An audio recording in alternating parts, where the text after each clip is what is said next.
నమస్తే, welcome to our channel. నేను మీ సిరి. పథకాలు అయితే పక్కదారి వెళ్తున్నట్టుగా అనిపిస్తుందని చెప్పేసి అయితే చంద్రబాబు నాయుడు గారు గవర్నర్కి అయితే ఒక లేఖ అయితే రాయడం జరిగింది.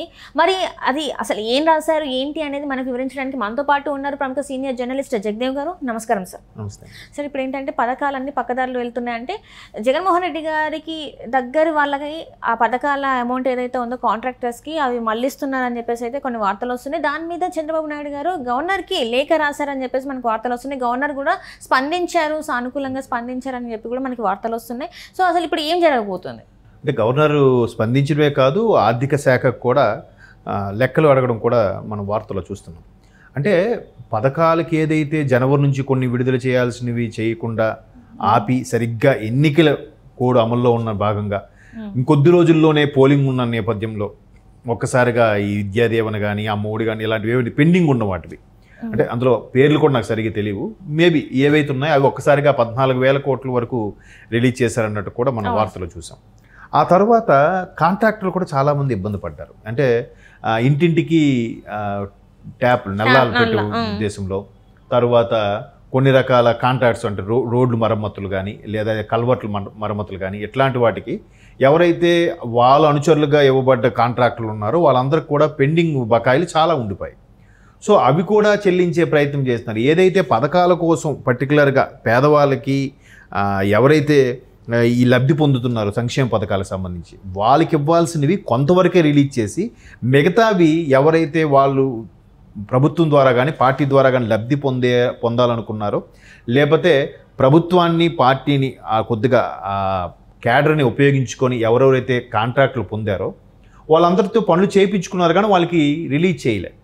ఇప్పుడు మీరు ఒక 1.5 year బ్యాక్ ఎప్పుడో చూస్తే చాలా దగ్గర ఆర్ఎండీకి సంబంధించి కానీ ఇరిగేషన్ సంబంధించి కానీ కాంట్రాక్టులు పిలిస్తే కాంట్రాక్టులు కూడా టెండర్లు పడడానికి రాలేదు. డైరెక్ట్గా ఎగ్జిక్యూటివ్ ఇంజనీర్లు ఫోన్ చేసి అయ్యా ఒకసారి మీరు రండి అన్నా కూడా ముందు పెండింగ్ క్లియర్ చేయండి సార్ తర్వాత వస్తామని అన్నారు. అది మిగతా అంత ఉంది. బట్ ఇక్కడ ఎవరెవరైతే వాళ్ళ అనుచరులను అనుకుంటున్నారో వాళ్ళ వరకైనా కనీసం క్లియర్ చేద్దాం, కొంతలో కొంత అంటే ₹1 పెడితే కనీసం 40 పైసలు 50 పైసలు రిలీజ్ చేస్తే మన పేరు చెప్పుకొని బతుకుతారు కదా, వాళ్ళు మరి కొంతమందిని మొబిలైజ్ చేస్తారనే ఉద్దేశంలో సంక్షేమము ఏదైతే అమ్మఒడి కానీ విద్యాదీవన ఇలాంటి వాటి కోసం ఉంచిన పథకాలకు సంబంధించిన అమౌంట్ని ఇటు డైవర్ట్ చేసే ప్రయత్నం చేస్తున్నారని వార్తలు వచ్చాయి. సో దాన్ని చంద్రబాబు గారు గవర్నర్ గారు లేఖ రాసి పథకాల కోసం కేటాయించబడిన సొమ్ము పక్కదో పట్టే అవకాశం ఉంది, దీంట్లో కూడా మళ్ళీ కొన్ని అవకతవకలు ఉంటాయి. ఇప్పుడు ఈ 5 ఏళ్లలో 2,40,000 కోట్లు లబ్ధిదారులకు చేకూరింది అన్నారు. బట్ లెక్కజమ్మ చూపిస్తే అన్ని వేల కోట్లు అయితే లేదు, సుమారుగా 1,60,000 కోట్లు ఎంతో రీచ్ అయింది అంటున్నారు. పోనీ 2 లక్షల కోట్లే రీచ్ అయింది అనుకుందాం, మరి 40,000 కోట్లు ఏమైనట్టు? ఈ 5 ఏళ్లలో సుమారుగా లబ్ధిదారులు ఎవరైతే ఉన్నారో 1,80,00,000 మంది లబ్ధిదారులు ఎవరో ఉన్నారంటున్నారు. ఈ 1,80,00,000 మంది లబ్ధిదారులకి అన్ని రకాల పథకాలు, ఆటో డ్రైవర్కి ఇవ్వాల్సినవి, సెలూన్లకు ఇవ్వాల్సినవి, అమ్మ విద్యాదీవన కానీ అమ్మఒడి కానీ రైతులకు సంబంధించి అన్నీ కలిపితే 2,40,000 కోట్ల రూపాయలు అని అన్నారు. బట్ అన్ని లెక్కజమా చూస్తే 1,80,00,000 1,60,00,000 వరకే అయింది, మిగతాది ఏమైంది అన్నట్టు కూడా ప్రతిపక్షాలు చాలా వరకు ప్రశ్నించారు. సో అలాంటిదే మళ్ళీ ఇప్పుడు రిమైనింగ్ ఏదైతే కాంట్రాక్టులకు ఇవ్వాలనుకుంటున్నారో, తమ అనుచరులు అనుకుంటున్న కాంట్రాక్టులకి లబ్ధి చేకూరేలాగా బిల్లులు పాస్ చేయాలనుకుంటున్నారో అందులో కూడా మళ్ళీ కొంత స్కామ్ ఉండే అవకాశం ఉంది అని ప్రతిపక్షాల అభిప్రాయం. చాలా వరకు వార్తల్లో కూడా మనం చూసాం, సోషల్ మీడియాలో కూడా దాని మీద చాలా వరకు వైరల్ అవుతుంది. ఎందుకంటే ఎప్పుడూ లేనిది ప్రతిసారి కూడా ప్రతి శుక్రవారం ఆర్బీఐకో సెంట్రల్ గవర్నమెంట్కో వెళ్ళి డబ్బులు అడిగి తెప్పించుకునే వీళ్ళు ఒక్కసారిగా 1వ తేదీకే శాలరీస్ వేసేలాగా ఎక్కడి నుంచి అమౌంట్ తీసుకొచ్చారు, పెన్షన్స్ శాలరీస్ వేసేలాగా. తర్వాత డబ్బులు లేవు, రాష్ట్ర బడ్జెట్ లోటు బడ్జెట్లో ఉంది, ఇబ్బందికర పరిస్థితులు ఉన్నప్పుడు ఎప్పుడైతే పథకాలు ఆపక్కర్లేదని ఎలక్షన్ కమిషన్ నోటిఫికేషన్ అదే పర్మిషన్ ఇచ్చిందో ఒకేసారి రాత్రి 14,000 కోట్లు ఏదో రిలీజ్ చేశారు. ఇవన్నీ ఎక్కడి నుంచి వచ్చాయి, దీని మీద ఎక్స్ప్లెనేషన్ ఇవ్వడానికి ఈసీ కూడా అడిగింది. మరి ఎక్కడికి వెళ్ళి ఎలా ఇస్తారు? ఇప్పుడు సింపుల్గా వాళ్ళ అధికారులు ఉంటారు, రేపు ఉండరు, వాళ్ళు ఇంకేదో పని మీద లేదంటే మళ్ళీ ఒకవేళ కేసులైనా వాయిదాల మీద వాయిదాలు, బెయిల్ మీద బెయిల్ తీసుకొని గడిపేస్తూ ఉంటారు. కానీ సర్వీసులో ఉండే ఉద్యోగి, ఆ సుపీరియర్, ఆ సీనియర్ ఆఫీసర్, సివిల్ సర్వెంట్ ఎవరైతే ఉన్నారో వాడు సఫర్ అవుతాడు కదా, వాడి సర్వీస్లో వాళ్ళకి మచ్చ అవుతుంది కదా, వాళ్ళు కూడా ఏం చేయలేకపోతున్నారు. ఆ బ్యూరోక్రాట్స్ ఎవరైతే ఉన్నారో వాళ్ళు కూడా కొన్ని రకాల ప్రెషర్ల వల్ల లేదంటే ఇంకా గత్యంతరం లేకో లేదా ఇతర కారణాల వల్ల వాళ్ళు సరే ఎవరు వచ్చినా ఇలాగే ఉంది పరిస్థితి, మేమేం చేస్తాం, వాళ్ళు చెప్పింది మేము ఆర్డర్స్ పాస్ చేసాం, మేము సంతకాలు పెట్టాం అన్నట్టుగా చెప్పే పరిస్థితి వచ్చింది. ఖచ్చితంగా లేదు, ఇలా చేయడం వల్ల భవిష్యత్తులో ప్రజలకి ఇబ్బంది లేదా మీకు ఇబ్బంది, సంతకం పెట్టినందుకు నాకు ఇబ్బంది అని ప్రశ్నించే అధికారులు అరుదుగా కనిపిస్తున్నారు. అంటే ఇప్పుడు అక్కడ ఏపీలో అలా లేదు కదా సార్. అంటే అక్కడ ఏంటంటే భయభ్రాంతులకు గురయ్యి ఏదైతే అధికార పార్టీ ఉందో ఆ పార్టీకి కొమ్ము కాసేలాగా చేస్తున్నారు అని మనం ఇప్పటికీ ఈ రోజుకి చూస్తున్నాం. ఎలక్షన్స్ అయిపోయి 3 days అయినా కూడా ఇప్పటికి అక్కడ అల్లర్లు జరుగుతూనే ఉన్నాయి. ఆయన కూడా దీని మీద ఎట్లాంటి స్పందన లేదు. ఏ పోలీస్ ఆఫీసర్ కూడా యాక్షన్ తీసుకోవట్లేదు. ఢిల్లీ నుంచి వెళ్ళి ఫైల్ కదిలిందే కానీ, ఢిల్లీ నుంచి వెళ్ళి క్వశ్చన్స్ వేస్తున్నారు కానీ ఇక్కడ మాత్రం ఏం చేయట్లేదు. ఇక్కడ అర్థమైపోతుంది కదా అక్కడ పోలీస్ వ్యవస్థ అసలు ఎట్లా ఉంది. అదే అంటున్నాను, ఇప్పుడు అధికారులు కూడా అయ్యో మనం రేపు పొద్దున ఇట్లా పార్షియల్గా బిహేవ్ చేస్తే ఎక్స్ప్లెయిన్స్ ఇచ్చుకోవాల్సి వస్తుంది అనే ఇది వాళ్ళకు ఉండాలి విచక్షణ. ఏం కాదులే మనకు కాపాడడానికి ఎవడో ఉన్నాడు, లేదంటే కోర్టులో కేసు వేస్తే వాయిదా పడుతూ నడుస్తూ ఉంటుంది అనే ఫీలింగ్లోకి వచ్చేస్తే ఇంకేం చేస్తాం చెప్పండి.